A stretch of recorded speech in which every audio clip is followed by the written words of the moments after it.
Good morning, everyone. Thank you for joining us today. Welcome to SUNY Westchester Community College. If you can take a seat and we'll get started. Welcome to everybody who is in person here at the community college, and welcome to everybody who is online. Now, for those of you who are online and who are entering questions for the Q&A section, please continue to enter those questions because they are being reviewed and will be moderated during that time. All right.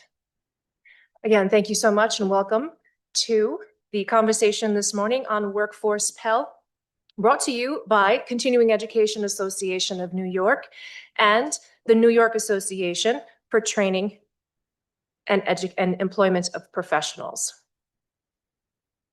This morning, we're going to get started with a welcome address by Dr. Belinda Miles, President of SUNY Westchester Community College. Dr. Miles.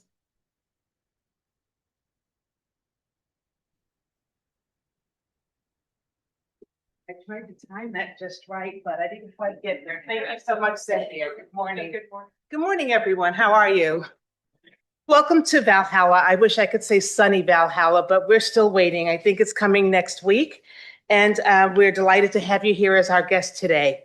And on behalf of all of us at SUNY Westchester Community College, I welcome you to our beautiful campus. This is still a beautiful campus despite the weather.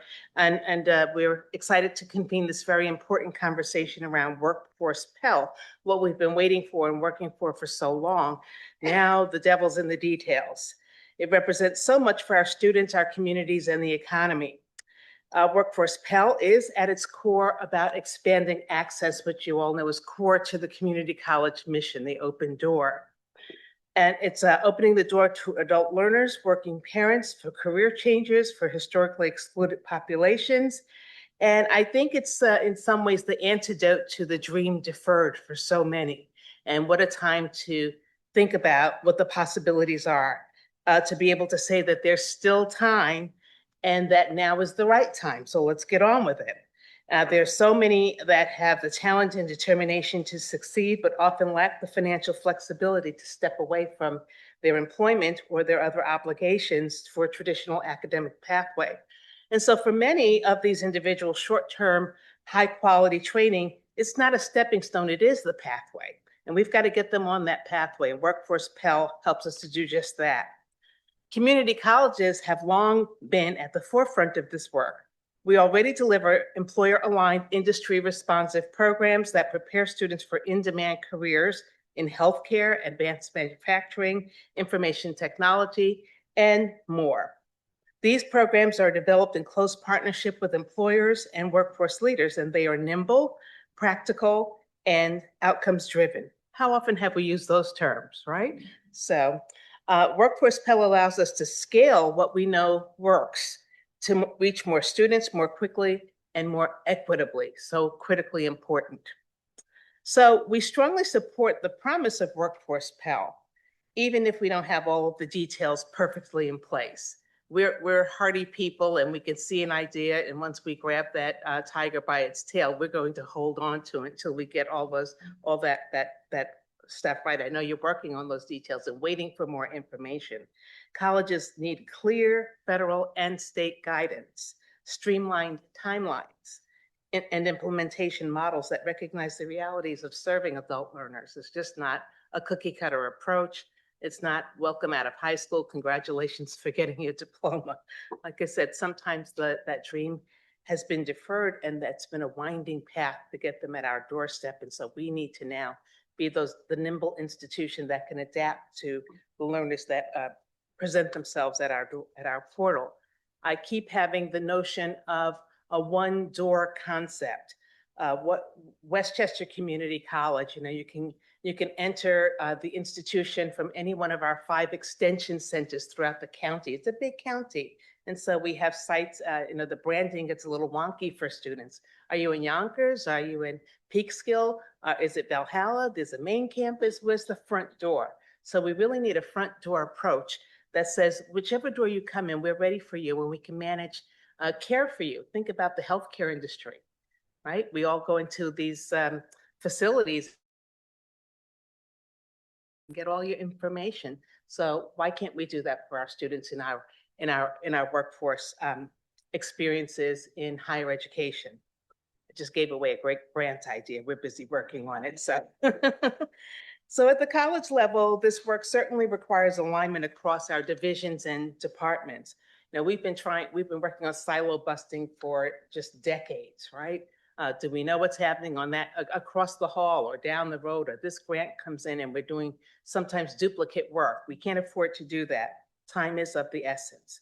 Academic affairs, student services, workforce development, enrollment management, institutional research, IT, and administrative units must operate with a shared vision and coordinated strategy and coordinated energy. We can't be working against ourselves. No single office can achieve these outcomes alone. A college-wide commitment to collaboration, communication, and shared responsibility is necessary to ensure that students can access and successfully complete high-quality workforce and academic pathways. As we move forward, we must design policies that work for the people we serve, students who are balancing full-time jobs, families, caregiving responsibilities, and financial pressures. Application processes need to be clear. Timelines must be predictable. Support services must be integrated. And accountability frameworks must recognize that quality credentials and strong labor market outcomes are ultimately what matter, even when the programs are non-credit, short-term, or delivered in innovative forms. And let me just pause for a moment to say, we have worked with novel programs before. We've demonstrated our ability to be agile and nimble and respond to what's right in front of us. Our most recent proof of that is what? The what? No. Reconnect is nothing compared to what we've achieved in the recent past. We survived a global pandemic. We kept our students in school. We reinvented the way we offer our courses to students. We did not allow that to disrupt our core mission. We hunkered down. It was spring break. Some of us extended it by a week or so, and we got it together. We pulled in our faculty, we looked at our technology, and we demonstrated that we can keep those students on track. We were committed to graduating them that year, right, Amy? Amy's our graduation coordinator. And we did it. We said we're going to. And so I've seen this happen time and time again, as there have been other natural disasters around the nation. We said we are committed to this idea of higher education. We had the good fortune of America investing in its higher education institutions with the HARE funds. And that was just a wonderful windfall of opportunity for us to really take that step back and, or not even a step back, to take a step deeper in, to be comfortable jumping into the abyss and saying, we can sort out these details. And we filled out those reports and we got it done and we spent the resources, and we're a different institution now because of it. And so we can do it again. We can pivot. We have pivotability, right? I love those little words of the day that come up on the internet now. So there's mine. Pivotability, the ability to make adjustments. We have the muscle memory to focus on what's most important. And that's helping these students to come to our door, say, you can do it and we can help you. So again, there are, we want college-ready students, but being that student-ready college is really something that's going to force us to roll up our sleeves and not go, oh, this is too hard. No, we're going to do the work. We're going to say, let's see how we can protect that instinct of helping our students and supporting our communities and making sure that we bring value to the local economy and to businesses. So those are my opening remarks. Some of them were a little spontaneous, but I'm excited about today's discussion to help us to elevate the voices of college professionals. Thank you for the work you do. Thank you for being here. Have a great session today.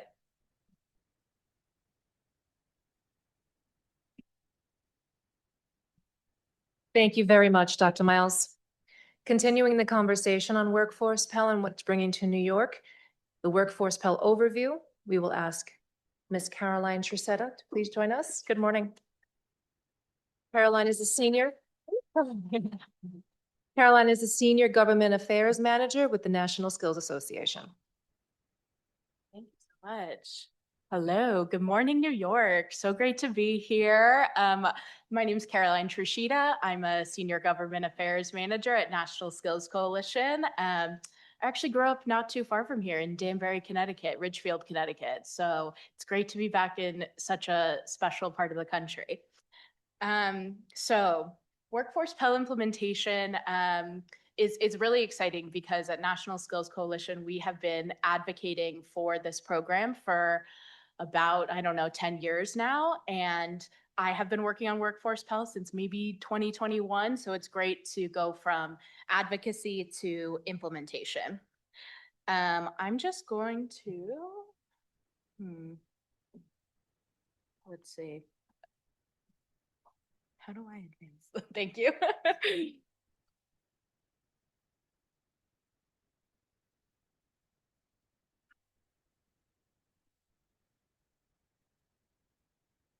Oh, okay, great. Awesome. I'll just do a 1 minute background on National Skills Coalition, just so you all know where we're coming from. So National Skills Coalition is a public policy advocacy organization based in Washington, D.C. And skills training and workforce development is really our bread and butter. It's the main core of what we advocate for. That's across industries, healthcare, IT, construction, manufacturing, infrastructure, et cetera, just to name a few. And skills training we define as anything that requires more than a high school degree, but doesn't quite rise to a 4-year degree. So apprenticeships, certificates, credentials, associate's degree, et cetera. And our main vision is that we advocate for a national commitment to high quality skills training so that people can enter these in-demand jobs, which make up the majority of jobs in our country, and have a good wage and a good life. And also so that local businesses can see sustained growth. And we do this in partnership with our network, which is folks on the ground who really run the gamut of workforce development organizations. So that is everyone from our community colleges, of course, technical colleges and other institutes of higher education, to our state and local workforce boards, our labor unions, our small and mid-sized businesses. And we also make an effort to hear from students and workers themselves. Our state networks, we have 20 formal coalitions, including here in New York, and the wonderful and prolific NIATEP leads our skills span in New York. And then we also have our Business Leaders United network, which offers kind of a common place for our small and mid-sized businesses to talk about their skills training and hiring needs. So that's, we make an effort to really make sure our policies come from the ground and that we're not just kind of a think tank in DC disconnected from the realities of the workforce and the student experience. Okay, so now let's get into the meat of why we're here. I'm sure everyone knows this, but just kind of a 1-sentence overview. Workforce Pell programs expands Pell grants. So that's, of course, financial aid for low-income individuals that does not need to be paid back, to short-term, high-quality training programs. When we say short-term, we mean 150 to 600 clock hours, or 8 to 15 weeks. I also put the semester, trimester, and quarter hours, depending on how your institution does it. A couple of things to note about programs. They do have to be offered for 1 year before qualifying for Workforce Pell. Does not include correspondence courses or study abroad courses. And then in terms of student eligibility, in addition to meeting the FAFSA and family income requirements, I thought it was worth noting that a student can have a bachelor's degree and then go on to get a Workforce Pell grant, but can only, use one Workforce Pell grant at a time, can't use it at more than one institution. And if you're already receiving a regular Pell grant, you cannot also receive a Workforce Pell grant. So I think, today we'll be talking a lot about some of the challenges that are coming with implementation. So I wanted to take a moment to kind of ground us on why it's so exciting that Workforce Pell has passed. And first, of course, folks with low incomes can now use the largest federal student aid grant program to participate in programs that prepare them for in-demand jobs.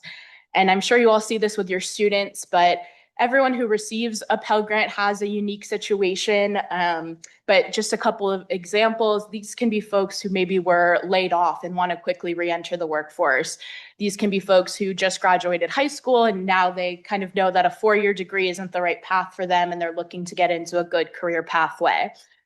These can be student parents, immigrant folks as well. So really exciting that they'll be able to use this program to kind of drive the economy and improve themselves as well. And then the other reason that we have advocated for Workforce Pell for so long at National Skills Coalition is we hear from small and mid-sized businesses all the time that they don't have the skilled, trained workforce that they need to grow. And so we've heard this in healthcare. So CNAs, RNAs, phlebotomists are all folks who can take advantage of Workforce Pell, electricians, HVAC, construction and manufacturing courses.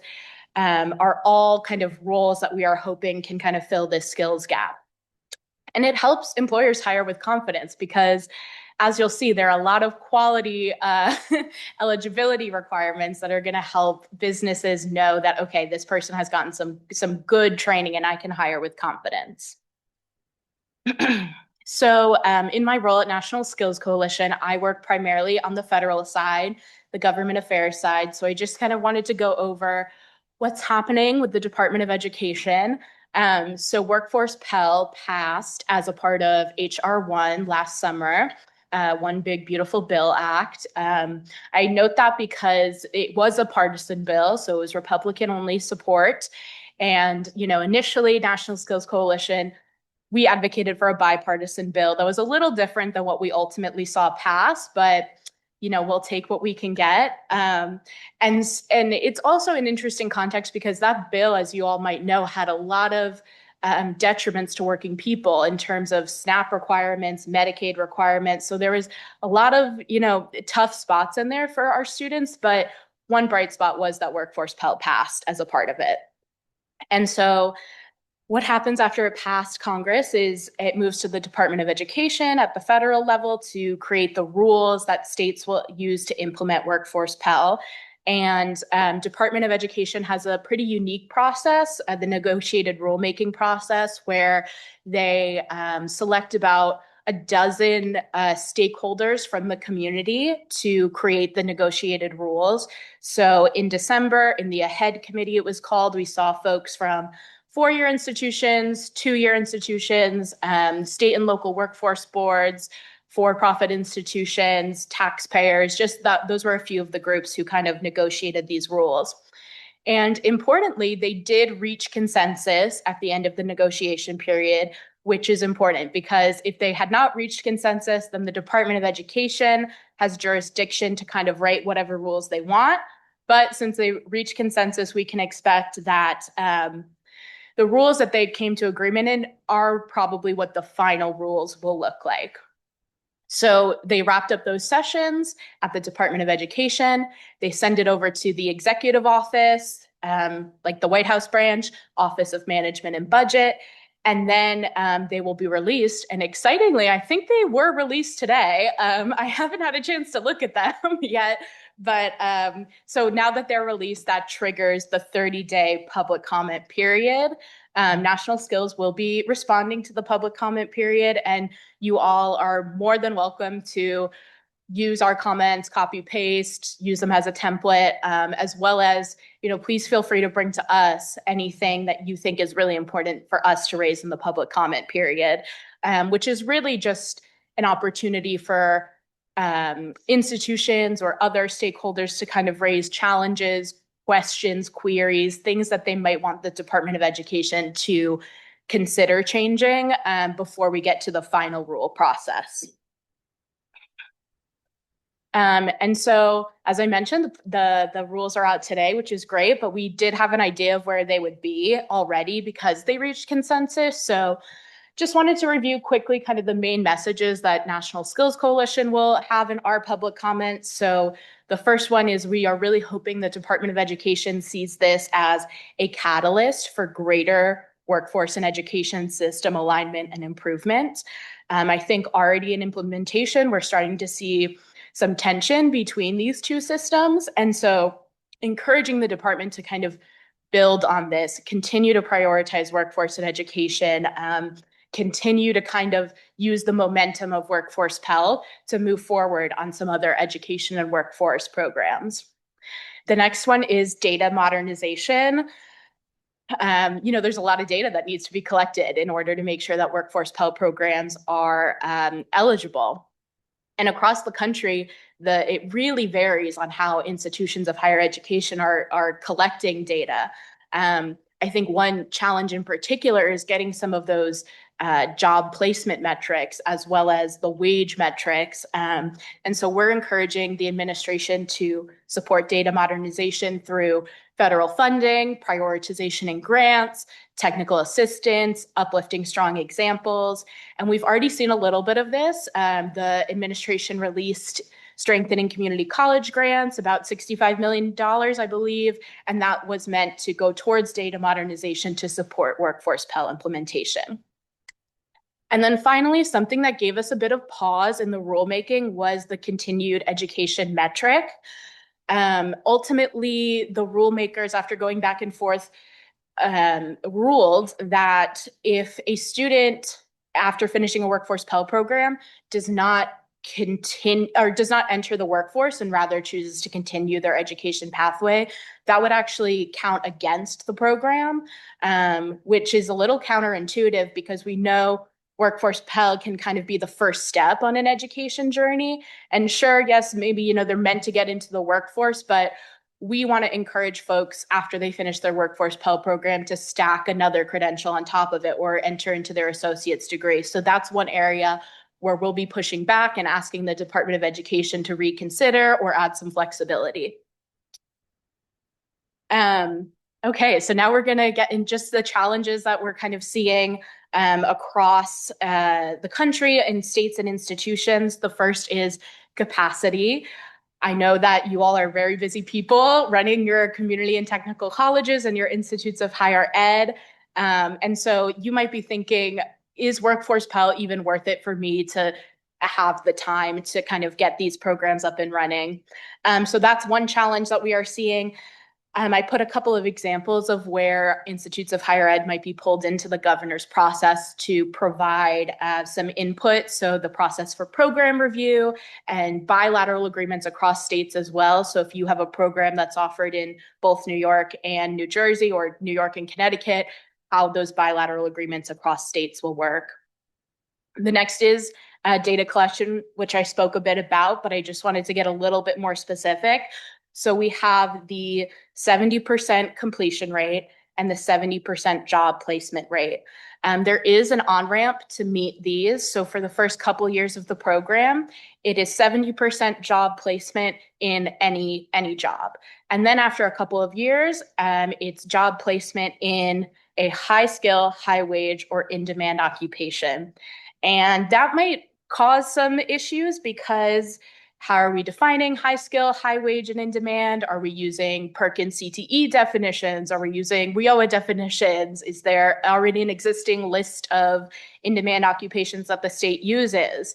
So that is one area where employer engagement is going to be really key. That last bullet point, making sure you have those partnerships with employers so that you can collect the wages or the job placement metrics needed.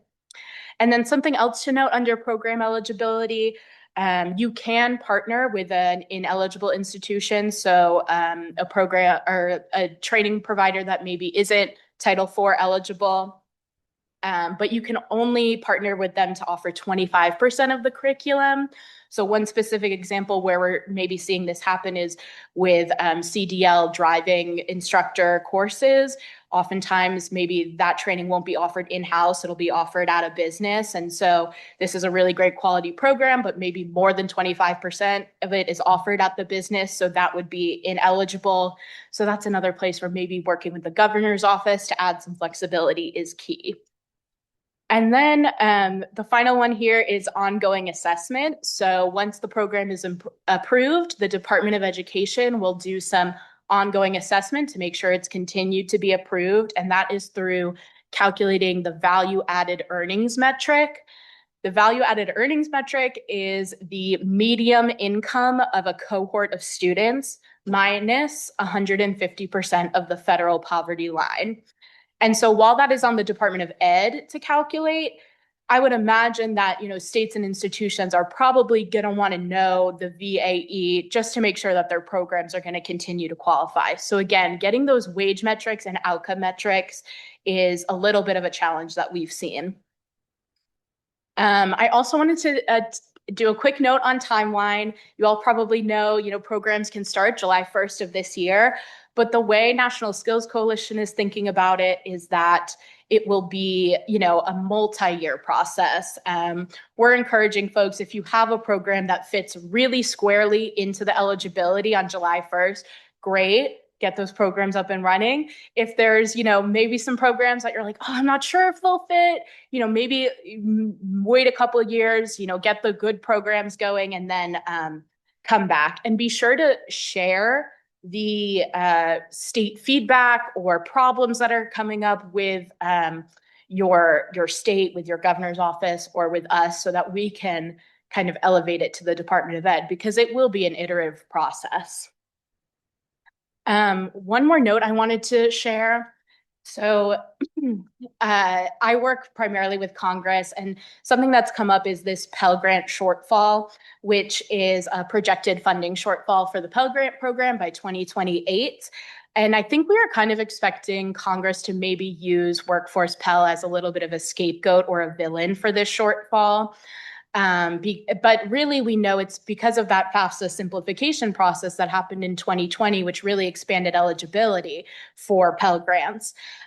So Workforce Pell is really not an expensive program. It's projected to cost $2 billion over 10 years. It's 0.38% of total Pell funding, which is really just a tiny drop of sand in the total program. And so I just wanted you all to have this information in case you're hearing backlash about this program and the cost of it and the shortfall. And instead of, restricting eligibility or decreasing the Pell Grant total, which the Trump administration has proposed, we want to advocate for lawmakers to pass stable and mandatory funding.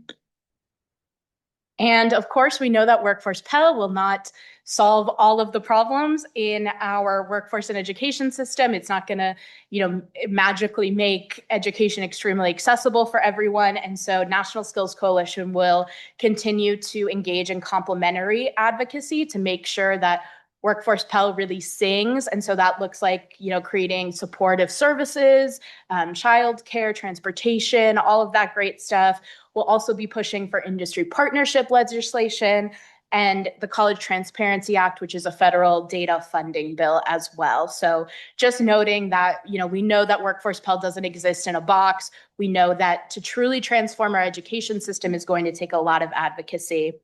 And as you all are engaging in this work, I just wanted to offer up a few resources that we have. I mentioned that NIATEP is our lead in New York State, which is a great coalition full of a very diverse set of stakeholders working on this issue. National Skills also convenes some regular Workforce Pell meetings. If you'd like to be a part of those, please just shoot me an email. We have a publication coming out at the end of next month, which will do a deep dive into how different states are defining high skill, high wage, and in demand. And all of the information I shared is available on our website, designed very beautifully. And we have 3 publications that spotlight how states can build quality non-degree credential ecosystems, which if you're in that work, I really encourage you to check out. My email is right there. And thank you again so much for having me. It was great to be here. Thank you very much, Caroline. All right, so we're going to continue the conversation with our panel discussion. We're going to ask the Vice Chancellor for Workforce Development and Upward Mobility for the state of New York, Mr. Chris White, to join us, and the Vice Chancellor for Career Engagement and Industry Partnership for the City, New York, for the City University of New York, Ms. Lauren Anderson. Thank you so much. And I myself am Cynthia Colon. I failed to introduce myself. I am the director for the Center for Continuing Education at Stony Brook University, and I'm also a member of the Board of Directors for NIATEP representing Long Island. When I started my college career, the EOP program filled in gaps for me, gaps for my family. My father was a superintendent of the building that we lived in Brooklyn. And it helped to bridge gaps to get me to where I thought I wanted to be and where I saw myself. Now as a director for the Center for Continuing Education at Stony Brook, this program is near and dear to me and a lot of people in the community. So thank you so much for being here today. All right, we'll get started. All right, so one of the first questions we have here is, what is the overall goal or opportunity for the Workforce Pell Grant? Want to start, Chris? Sure.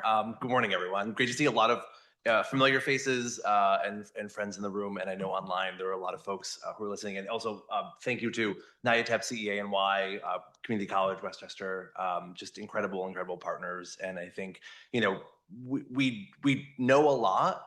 We don't know a lot. We're going to know a lot as soon as we read what came out like an hour ago, which is great, which we've been waiting for. I don't read that fast. I will say, look, out of all the stuff that is happening at the federal level today, good, bad, this is a good thing for a lot of reasons. It's bringing attention to an area a lot of us in the room haven't had a light shown on in quite some time. I think it's bringing us together in a way that we wanted to be brought together in a lot of time. I think it's really emphasizing things like outcomes, which we're, I think focused so much on.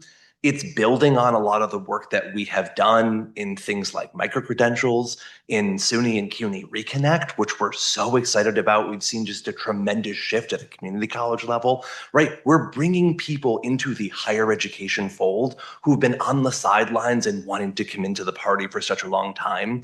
I think Workforce Pell, while not a panacea, right? Like it's not a silver bullet. It's not going to it's a tool in the toolbox. I think could be a very powerful tool. And over the years, as it gets shaped and we learn more and we build on it with successes, it's going to continue to be that. But I think it really provides an opportunity for people to get their foot in the door of higher education, to start in that journey, to restart on that journey, to have done something in higher ed, and then come back to it if maybe the path they're on doesn't look so great from a future perspective. But I think there is just so much promise with a program like this for the right person in the right type of program that we have a great opportunity to do it right and do it well and also do right for people through a program like this. So really exciting. It kind of is one of the great opportunities we have across both of our incredible systems. And good morning, everyone. It's good to see you all. Just wanted to start by echoing something Chris said, which is we are incredibly lucky here in New York State to have such a supportive community, as evidenced by the fact that these three organizations, because I will say thank you, SUNY Westchester, for having us in this beautiful campus, have come together to actually host something like this and to make sure that this conversation is ongoing as we inform what these policies are going to look like here in New York State is really special. And we're very lucky to be here in New York at this moment. Just to underscore a couple of things, Caroline said it first and foremost. This is important because it's going to help New Yorkers access really sustaining futures that they want to move into. And as we dive into this conversation around Workforce Pell and what it means, we're going to talk a lot about institutional barriers and technical systems and things like that. But at the heart of it are people who are going to have a lot more opportunity. So that's very important to keep in mind. Secondly, Chris mentioned shining a light. I think the other thing that Workforce Pell is going to do by means of introducing requirements that on the surface are pretty onerous is actually help to elevate some priorities that we've been talking about for a long time, like credit articulation and stackability and portability for our programs, and not just shining a light on it, but validating it and saying to higher ed in general, this is important. This is something we need to do and think about this as a cohesive whole. I really was struck by Dr. Miles' comments about no wrong front door, and Workforce Pell gives us some opportunity in the way that it has been designed to really make sure that there are seamless pathways for people, which is very exciting. The other thing I'll say, just as a total policy wonk, which sorry about that, our poor colleagues at CUNY know I really get jazzed by all of the very complicated institutional pieces. This is a path to sustainability and stabilization of a lot of non-degree departments. Right now, our non-degree programs have to generate their own revenue. They don't have a lot of predictable funding streams. And so what this allows us to do is really see a future where there is some predictability, some stability that will actually allow us to focus our time on innovation, which is really wonky but exciting from my perspective. So lot to be excited about, and obviously a very big lift. Excellent. Thank you both very much. And I like how you said this gives the opportunity to not only elevate priorities, but also validate the work that's being done, right? Not only for New Yorkers, but also for the institutions. Yeah, thank you. All right, so let's talk a little bit about timeline. So what is the timeline for a student to apply to be notified for a Workforce Pell Award? And I'm going to give you both questions, right? And then what's the timeline for programs to apply for eligibility and to determine if a program qualifies? So it's a little bit of two-part there. You want to take that, Lauren? I'll start. So as Chris alluded to, there's a lot that we do not know because some of the things like how this process is even going to work in New York State is up to the governor to define, not the federal government. So right now we are working very closely with the governor's office to figure out what are these processes going to look like for program evaluation, for program approval, and thinking about that not just at the state level, but even within our own systems and institutions, what that process needs to look like, because inevitably we're going to want to do some of that work first at the ground level before passing it on to the state for consideration and approval. And what is, I think, exciting and new in this moment is we are lucky here in New York State. We've had TAPR workforce from which we've learned a ton. Those of you in the room who have learned so much, thank you for your learnings now fueling everything we're doing. But what that's allowed us to do is take the learnings from that and actually try to proactively design a system that we know avoids some of the pitfalls from what we've seen previously be ways that we leverage funding streams. So I will say that we have found great partners in the governor's team who are very receptive and interested to hear what our institutions have to say about how this can be rolled out in a way that would maximize our ability to take advantage of it. But the truth is, when it comes to timelines and understanding what the turnaround time is going to be on approval processes, some of that will depend on what the process actually looks like, and we just don't have all of that information yet. And I would add to the timeline question. I think there's an appetite on campuses, and there's been so much work already done, especially with part-time TAP, that we have some things that I think if we were going in blind, we wouldn't have systems set up for. We also know that systems can be complicated and a lot more manual than we really would like. This might be an opportunity to really, revamp those because of the scale potential with some of these too. That can help the timeline. I think also, just as, Lauren and I, part of this process with the governor's office, and there's a big appetite. July 1st is when programs will start. But before then, there's an approval process. We know we want to go quickly. What I would also kind of advise is, yes, there's a year one to this, but there's also going to be a year two and a year three, and things will evolve and change. And some of that's already set in the regs that have, well, I'm assuming they're still going to be, but the proposed regs were that things will be evolving and changing. But that, yes, we want to hit the ground running as fast as possible with as many programs as qualify and everything for July 1 this year.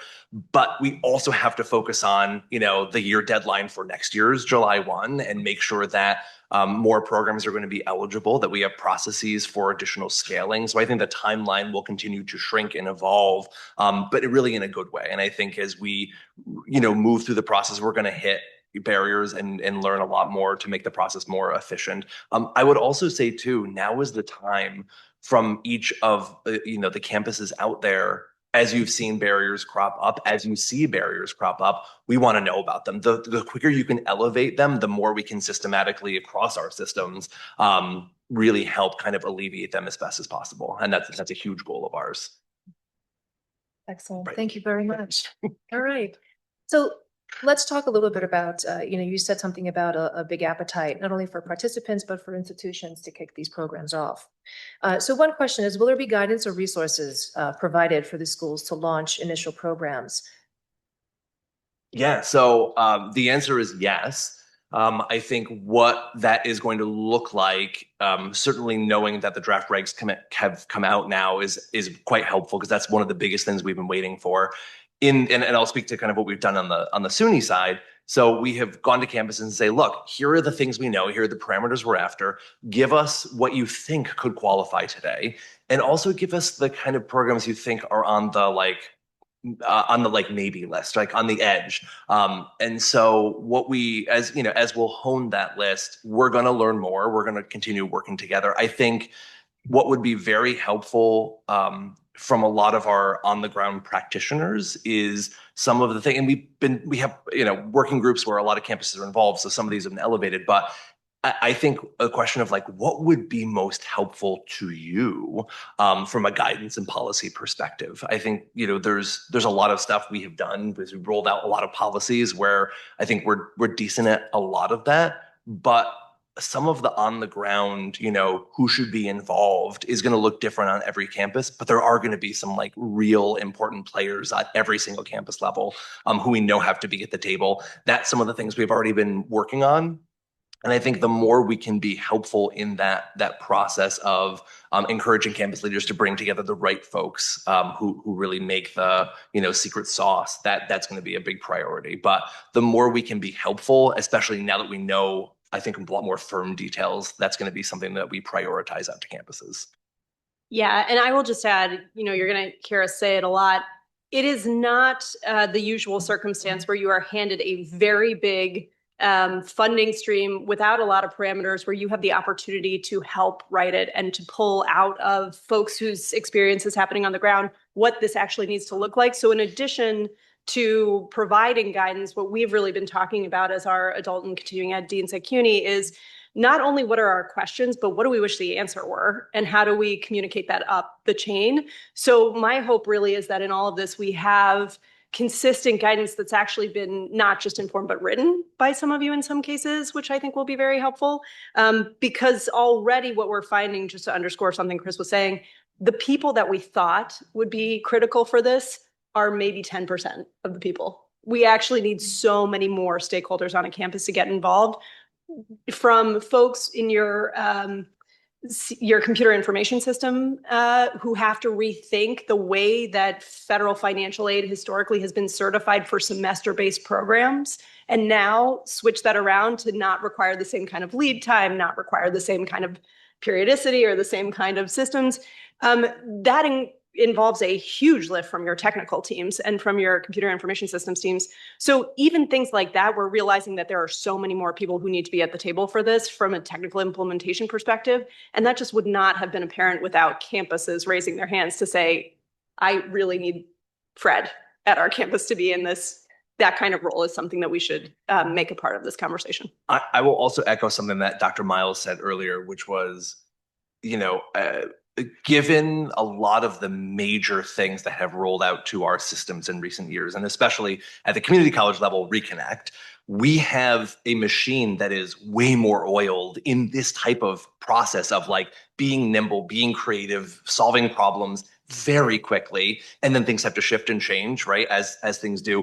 We, I think, have the capacity, unlike ever before, to really take this on, which is kind of exciting, right? Like we have great teams on campuses, and I think the more we can elevate across our systems lessons learned, that's going to be really helpful. Yeah, sorry, Chris and I could just talk to each other up here all day about this. This is a podcast, but yeah.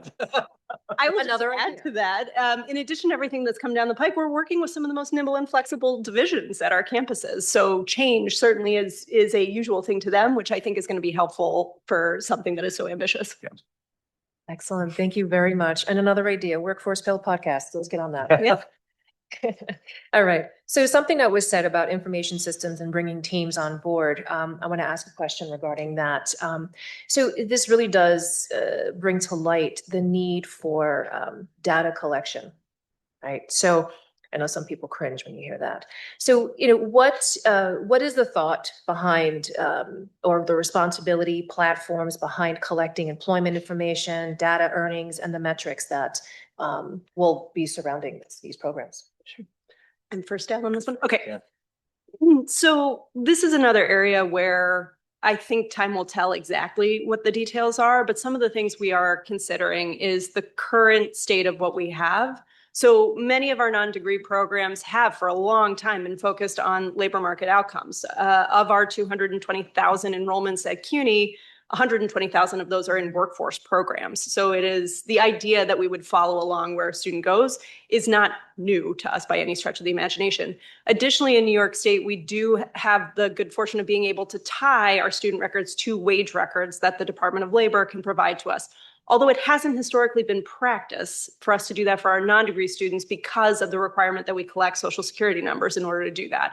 So as we think about what the future is going to look like, I think, as Chris said, we may need to contemplate a multi-phase approach. This is what data collection and data validation is going to look like in year one, because our programs don't necessarily have a track record of uniting all of these records for non-degree programs. But this is what we want to look for to move towards in the future, so that we are taking advantage of the rigor and not just self-reported information in the long run. I don't think that's something that is going to be very easy to do overnight. And certainly that's something that we've been advocating our colleagues in the governor's office consider a multi-phase approach. I will say we have, we said earlier in the governor's office, very, very willing partners. We also have incredibly willing partners at the Department of Labor with whom we've already started working. I will not call out anyone by name, but at the State Workforce Investment Board in July, literally like a week after this all, or a couple weeks after this all came out, we started talking about what workforce Pell implementation might look like, what data sources might be needed, and how we would all work together. That has persisted in a really good way. We both of our systems have agreements where we're getting a lot of really great data. We're going to have to leverage that. That's not an option. We're going to have to be creative, especially in the early days of this, really trying to drill down. I think from a future state, finding ways that in New York State we can get to, and this is something that the Department of Labor, where I used to work, for those of you who don't know, has been after for quite some time, is working with the Department of Taxation and Finance on enhanced wage records. So right now we get things like quarterly earnings, and we get things like the employer. There's not much more in the wage records, but other states have moved to more of an enhanced wage records where you're getting things like occupation, hourly rate, part-time, full-time, and those other details that would be incredibly helpful. I think for us, it would help us tell the story so much better of the spectrum of programs and outcomes, and how higher ed and all of its iterations really do help elevate people, toward upward mobility. From a workforce Pell perspective, it's one more, I think, opportunity for us to really say, hey, we need this data. This would be really helpful information. And so I think from a future state standpoint, this could be a really great opportunity to just to tell the story of higher ed and how powerful we can be. And just one quick note on that, that is something we need to be talking about now and not in a phased approach, because as Caroline indicated, the rules are going to evolve to the point where we have to know in the future what the occupation is of people who are employed coming out of programs. And today, as Chris alluded to, we don't have that from wage records. So rather than having a conversation now about what we have and kicking down the can to when the rules come into play, we should be having that conversation now about starting to get everything we need. Excellent. Thank you very much. All right, so let's talk a little bit about program. So how will non-credit programs be evaluated, particularly those that do not currently award transcript credits and use traditional assessments, but strongly align with labor market demands? So I think we have, again, a really great opportunity to bring together parts of our campus who may in the distant past have not been brought together, who in recent years especially have been way more brought together. And I think this is going to continue to be the trend, which is great. So a number of pieces that we'll absolutely have to focus on. So alignment to industry, right? That business validation, which is absolutely key in the legislation. Certainly looking at completion rate for programs, certainly looking at outcomes as best we possibly can with the limited data that we have. If we don't have Social Security numbers, TBD. We have to meet requirements like the program length and the number of hours. But the opportunity here to really elevate those programs that do a couple things.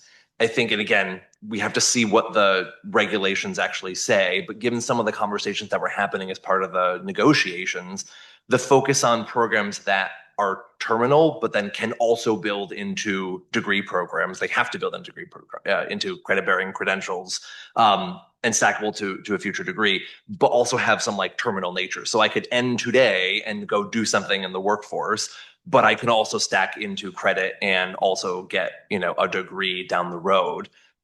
That's something that's just a really powerful tool that I think we can really leverage going forward. It's something that we've been doing for a long time, clearly, but I think the more crystal clear we can be, the more articulated we can be about those career paths that are out there is just going to be really helpful. And I think, again, tell the story of what higher ed really is and what we do well. Yeah, and I will just add for folks who are not higher ed policy wonks necessarily, there are a lot of different ways that courses can articulate to credit or be credit bearing or be reviewed for credit for prior learning. So there are some where when you complete it, you are immediately have something that is credit bearing, certificate programs, et cetera. There are some that have agreements where a faculty member has evaluated something to say, yes, this articulates to this course I would otherwise teach. And then there's a lot of work that CUNY has been doing in particular around portfolio reviews to help not only award credit to different credentials, but also even work and other things that probably aren't quite as structured as things with traditional experiences with traditional assessments. So I think there's a lot of opportunity here, and it will matter what those regs say. But there might be more latitude than we would expect. Okay, excellent. Thank you very much.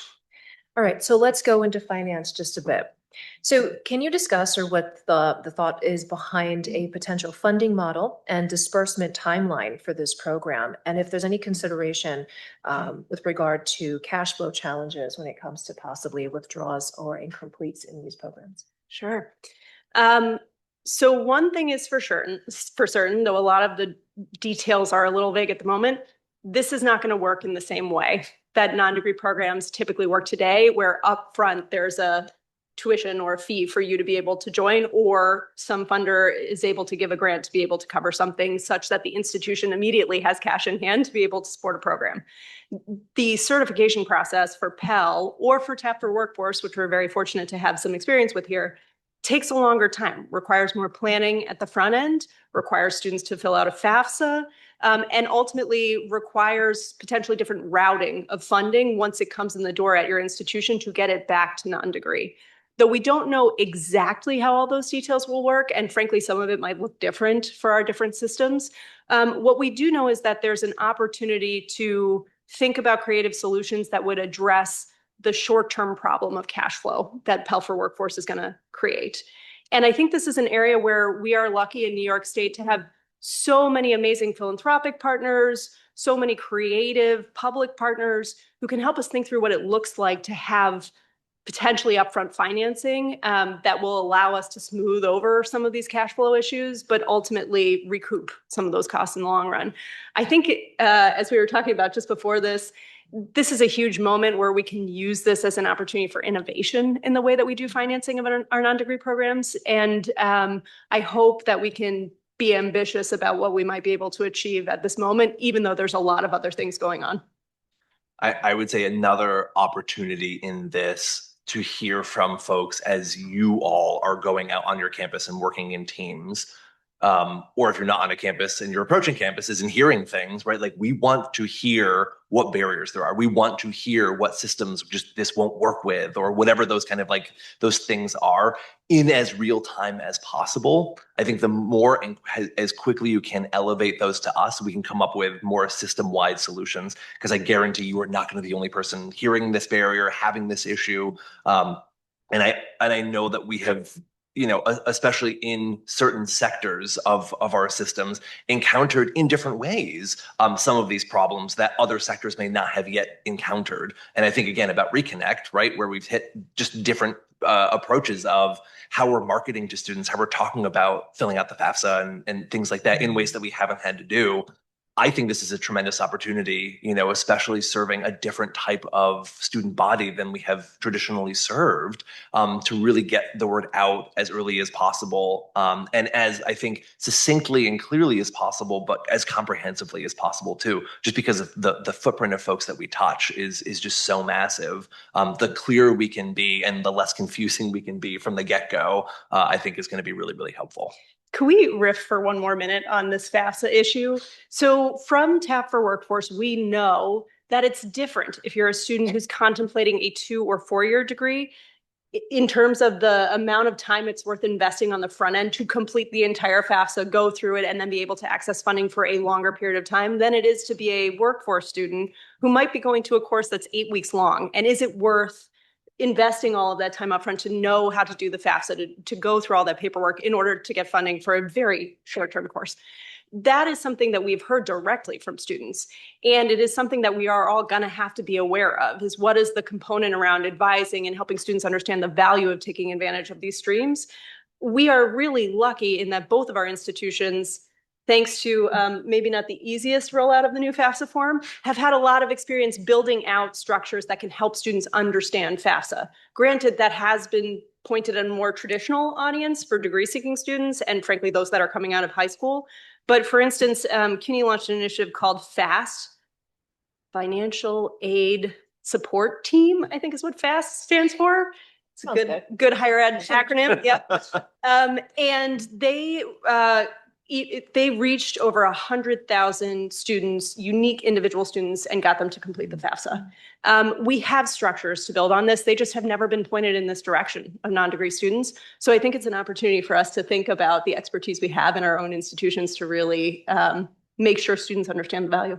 Yeah, and only because I'm not going to call them out, but I see one of our local workforce board directors in the room. I think leaning on NIATEP, leaning on our workforce boards, leaning on our career centers through Department of Labor, many nonprofits out there. I think the opportunities are endless in the partners we could engage. And maybe it's trainings for a lot of frontline staff who just have never pushed the, hey, you should fill out a FAFSA, and then have any answers to like basic questions out there. This might be really great opportunity to, like, as a state, as major systems, to really help engage and ensure that we have a collective understanding of how powerful this tool can be to access these kind of programs, because it is going to be mandatory with Workforce Pell. Excellent. Thank you very much. The way you frame it, that it's giving opportunity to for innovation and to show, the work that's being done. Our partners are already engaging with the community members that this would benefit. So it really kind of brings everybody to the carpet to show what great things we can do together. Yeah, excellent. Thank you very much. So to lead to my last question, and how do we keep the conversation going? How do the campuses provide feedback, share concerns, and continue communicating with their offices as this all develops? Sure. So we just met yesterday with our adult and continuing ed dean, so this is top of mind for me. At CUNY, and I know you all have done something similar, we have formed working groups amongst our adult and continuing ed community because this problem or this opportunity is so much bigger than only the minds at central office could possibly think about, let alone actually deploy. So we do have a network of working groups that are going to be collecting information from the field and then actually working together to define what these processes need to look like at our university system. Additionally, we just yesterday published to our CUNY schools a form whereby they can submit any question that they have. And as I mentioned before, hopefully any answer that they would like to see, regardless of whether or not they're in our adult and continuing ed divisions, or they're in our bursar's office, or they're wherever they might be, or they're an advisor that a student who's in the degree side asks them a question about Workforce Pell. So we're really hoping that will provide a university-wide place where we can start to collect all of the questions that folks have. And we're encouraging our adult and continuing ed departments to keep their ear out in case it doesn't come into the form, and also make sure that we are capturing what they are hearing on the ground. As soon as I get back to my laptop, SUNY will also have a form that everyone can fill out, and we've done a number of listening sessions across campuses, and that will absolutely continue. Just trying to pull in as many partners as possible. We have working groups out there really drilling down in some areas, but no, we are going to have kind of a community Q&A for campuses, just so everyone has consistent answers. Even if it's we're figuring it out, you at least know that, like, we're actively working on some of those areas and trying to come up with solutions to them. And I think between our systems, Lauren and I talk a lot and regularly. And this is the number one topic we talk a lot about. So even alignment between our systems, when it's here's what we're doing, what are you doing, has been incredibly helpful. So we know we're not alone. And I say both of us too, at the national level, are out listening a lot, as I know a lot of you are too, but listening a lot, talking a lot, and working with many other states and systems. So again, consistently across the country, like, we don't feel alone. It's not just like going in blind. It's going in with here's what collectively, like, folks, who are in our ilk kind of all are hearing and are feeling, and what their systems are elevating to them too. So for the SUNY side, just any questions, continue to elevate, and we're going to collectively work to get them answered. Excellent. Thank you so much. And thank you for doing this. And as you said, as you're still finding answers to a lot of these questions, thank you for the opportunity to hear the questions and to hear the institutions as they come about. So stay cozy. Right, so we're going to continue the conversation with a Q&A. There are over 400 individuals online. And what we're going to ask is the president for the Continuing Education Association of New York, Ms. Christine Zagari Laporto. Afternoon, everyone. Right up here. I also asked Caroline to come back up. So yeah, we had a lot of great questions. I think a majority have been answered as you spoke, but I might repeat some just so we can give answers to those. I tried to separate them in this section I called in the weeds because a lot of this stuff is down to the nitty gritty. Some kind of as simple as it isn't confirmed yet that it will be the FAFSA to apply, correct? Caroline, my impression was that it was going to require the FAFSA. Yeah. Okay, so it is still the FAFSA process. How much money will be awarded? It was, yeah. Yeah. It's very wide ranging. I've seen some equations online. It really depends, and it can be quite wide ranging depending on a lot of different circumstances for an individual. Because as they apply for the FAFSA and they get awarded their Pell, I mean, it could be like several $100s to several $1,000s. It depends on the length of the program because it's prorated, but also a lot of circumstances in that individual's life, as we know Pell does. Yeah, and just on that, because it is, we talked before about partnerships. So the max it can be, my understanding is the max Pell award of 7,000 or so. And when you think about 25% of the courses being delivered by a partner, 7,000 is the max. The economics are tough for partnership on this one, which is worth thinking about, even if we are able to have some flexibility around the percentage of delivery by a third party. So it is worth others in the ecosystem who are thinking of partners, or our campuses who are thinking of partnering with third-party providers, to just know that it is not going to be quite as robust or quite as predictable based on some of the factors that Chris was talking about. So I guess in part of that, as my VP, Simone Rodriguez, is texting me, clarify for me, is it seven? So if a program, let's say they apply for a program at Kingsborough Welding, costs $4,000, they get approved for that. Technically, they still have 3,000 remaining in the potential bucket of what else they could then, whether they enroll in a degree program or go to LaGuardia for CDL training. Is it true that they could tap into that up to 7,000? So I don't know if you want to Go ahead. This is a great question. Yeah, without providing a ton of misinformation, there are a couple different things here. One is your lifetime Pell cap, which this will tap into. So if you went to school and to a four-year program, a bachelor's program, and you utilized Pell, you might not have any more left to use it on this. Additionally, the 7,000 that I was referring to is the per semester value. So that is not necessarily your lifetime cap, but they're two different things.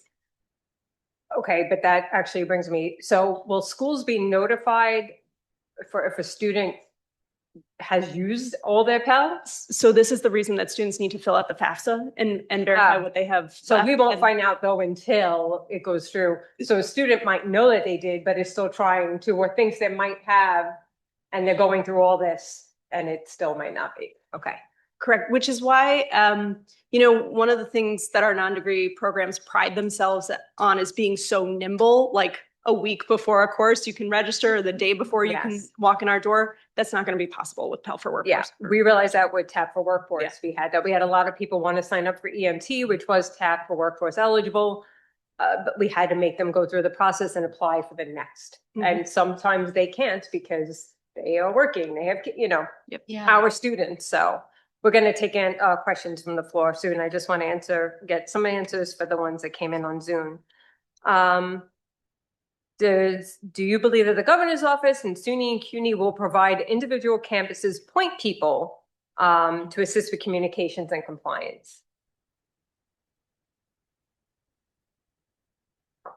I think the questions are going to be wide ranging enough that while we will have, I think each of our systems will have ways to collect information from campuses, probably allowing us to shop it around for expertise at the system level and then provide answers across the system for consistency's sake is probably how we will figure that out. But we will have a consistent place where people can ask questions to at the system level.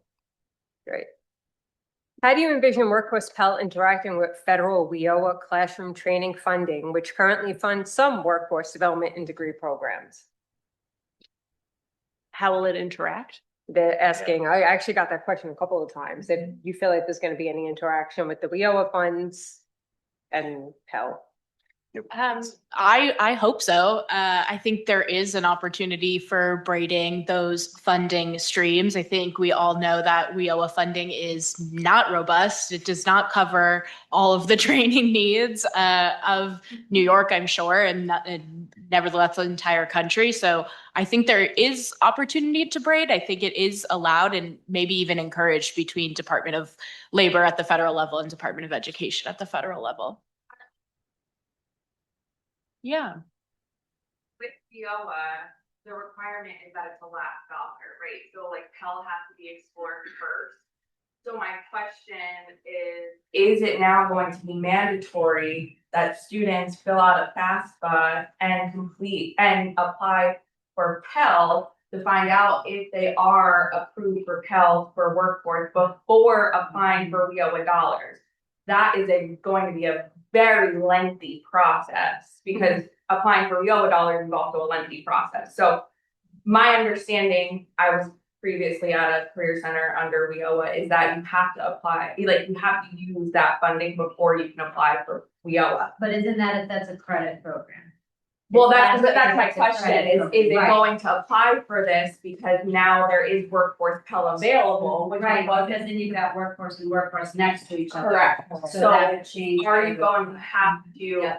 is everyone going to have to apply for workforce Pell prior to applying for WIOA dollars? They're huddling. Yeah. Sorry. This is a fantastic Yeah. problem, and we will bring it back. What Chris and I were just trying to figure out is the students who are enrolled in current programs who could be eligible for Pell period. But I think that which we don't today have them do FAFSAs, but I think the nuances in the kind of program Yeah. here. So great question. Really good question. We I'm will also have- thinking like EGPL. Sorry if that brings up that feeling, but no, that's like where I'm coming from. Like, do we mandate it now? We will take this back and figure it out. I'm also curious if there's stuff in the regs too on this specifically. Yeah. Yeah. WIOA really safe. Yeah. Have to The last also- dollar. It's last Yep, dollar. exactly. So if they're eligible for Pell, they wouldn't be able to apply for WIOA until they apply for Pell. But how do we know if someone's eligible for Pell unless we mandate them all to apply for Pell before applying for WIOA? Yeah.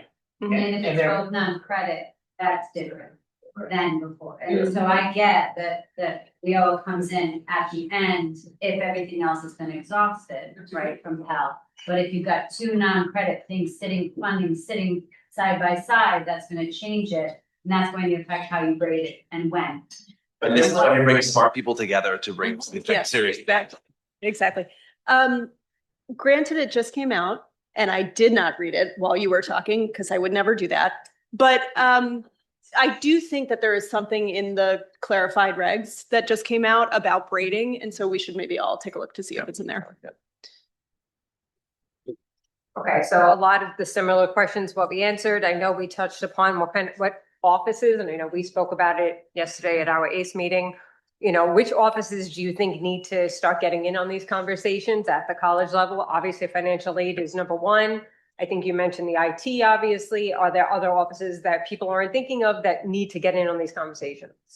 Yeah, I would say any frontline staff members. This is something we learned a lot with Reconnect at the community college level, is that if people who were literally the first person you see when walking in the door, a security guard who's like, I'm interested in Reconnect. If they didn't know what that was, where do you know to point people? I think the same thing with Workforce Pell, because people are this is out in the ether now.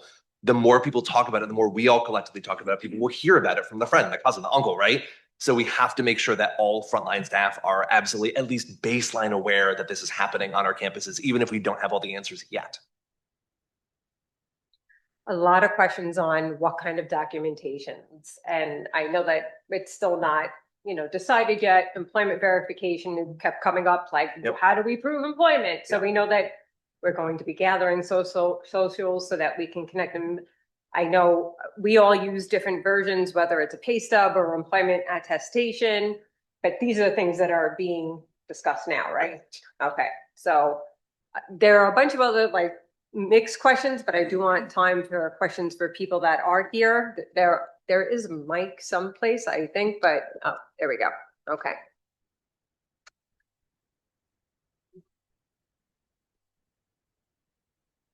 Morning. Morning. Thank you all so much for being here and being a part of this. Wonderful event. Really glad it's happening. And just wanted to ask about, Chris, you kind of in your opening remarks in LA, I've heard you say things like this in the past as well, kind of talked about how this can be a forcing mechanism for larger system change. And Carolyn, you and your colleagues at NSC have made this point quite often. I'm thinking specifically about employers and their prospective role in building this system. And I'd love to hear from all three of you about how workforce Pell, and not just in the short term, but over the longer haul, can be an enticement, a lever, an argument component for bringing employers more closely into workforce systems. I have a lot. Sure. Go for it. I will start. So one of the things about workforce training is that oftentimes we don't involve the folks who actually make a decision over whether or not that person either gets hired or gets a promotion. And there's a lot we can do to get employers to the table because they are the ones who make those decisions and help them work together with our institutions up front to ensure that if someone actually does finish a credential, that is the result that they will get out of the process. That does take staff, it takes capacity to build those kinds of partnerships. And one of the things that's been challenging as well is you have some very large organizations who have very robust educational budgets for their workforce, and then many other organizations that don't, small businesses, mid-sized businesses. And I think that Pell for Workforce is an exciting opportunity for businesses who have eligible workers to be able to help those folks access high quality training without necessarily it costing the business quite as much. And so in that realm, it's a real opportunity. But what it is going to require, we talked about some opportunities for partnerships to come together, one of which would be thinking about like cash flow smoothing and financing of all of this. The other area is helping to build the infrastructure, pulling together public and private partners to think about what more capacity is needed to make these as effective as possible partnerships. Because there's a win-win, right? Like if you work with employers from the outset, you are much more likely to get that goal that you're looking for of 70-70 because someone needs to continue along that path for them to advance within their own workforce already, and they know that. But does require more humans than today. I think higher ed has the capacity or muscle within their own institutions to bring to the table. I see it as an incredible opportunity to validate the outcomes of so many of our short-term programs in particular, where in many cases they are designed in partnership with industry. And I will say also, I'm aware that a number are not always designed right in partnership with industry, where it's like, this seems like the right thing to do, well-intentioned, right? But part of the requirements here are they have to be industry validated. I see that as a great opportunity to bring more businesses into the fold of higher ed, right? Our campuses have phenomenal relationships with so many businesses. We could have more, right? We could have more businesses saying like, yes, this is a thing that if someone does, I will hire them. I will promote them. That's going to happen, as Lauren said, too, like within a company, but also total outsiders who have no connection to a business. Suddenly this thing has a lot more value to a business because the business is at the table having the conversation with a campus saying like, yes, this is a thing I really need. And now they have a better understanding of like, what the curriculum requires, like how we're like validating that the skills are being taught and understood and that sort of thing. I think that kind of conversation can do nothing but really bring partners together who may not have before. I'll also throw another bone out to our local workforce boards where like a lot of these conversations are already happening across the state, which is just really exciting, where businesses are there. We have advisory councils, like they're there. This is happening, right? In design, we can be way more intentional about a lot of this, especially in shorter term programs, which may not have been part of that party as much. Yeah, absolutely in alignment with what both of y'all shared. In addition, there is just some education to do for our small and mid-sized business owners who maybe don't understand the program or understand how it can benefit them and their workforce. So we are going to put out some employer-specific resources about Workforce Pell and where they can engage. So if you have businesses who are confused about it, send them our way. We'll have a webinar, we'll have some tools.